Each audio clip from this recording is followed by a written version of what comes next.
అది నా final exams రోజు. హాల్ టికెట్ చేతిలో ఉంది.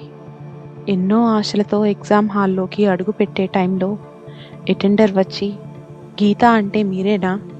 మీరు ఫీజు క్లియర్ చేయలేదంట. పరీక్ష రాయటానికి వీల్లేదు. ఒకసారి అడ్మిన్ రూమ్కి వెళ్ళండి అని చెప్పారు. మాది చాలా పేద కుటుంబం. ఎంతో కష్టపడి నా తల్లిదండ్రులు నా చదువుకు కావలసిన డబ్బులను సమకూరుస్తున్నారు.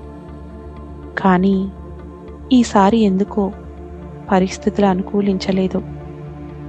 ఏం చెయ్యాలో తోచలేదు. కళ్ళ ముందే నా భవిష్యత్తు జారిపోతున్నట్లు అనిపించింది. కొన్ని నిమిషాలకి మళ్ళీ, గీత, మీ ఫీజు చెల్లించేశారు, మీరు పరీక్ష రాయవచ్చు అని అన్నారు.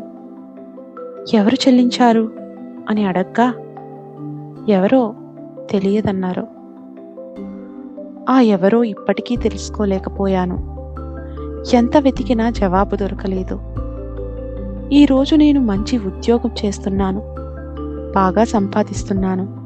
కానీ కొన్నిసార్లు ఆలోచిస్తాను, ఆ రోజు ఆ వ్యక్తి నా ఫీజు చెల్లించకపోతే నా జీవితం ఎటు మలుపు తిరిగేదో.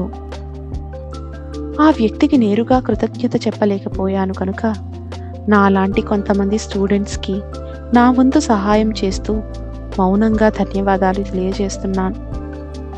జీవితంలో కొందరు మనుషులు చిరునామా లేకుండా వచ్చి సహాయం చేసి కృతజ్ఞత చెప్పే అవకాశం కూడా ఇవ్వకుండా వెళ్ళిపోతారు. కానీ మన మనసులో శాశ్వత చిరునామాగా నిలుస్తారు.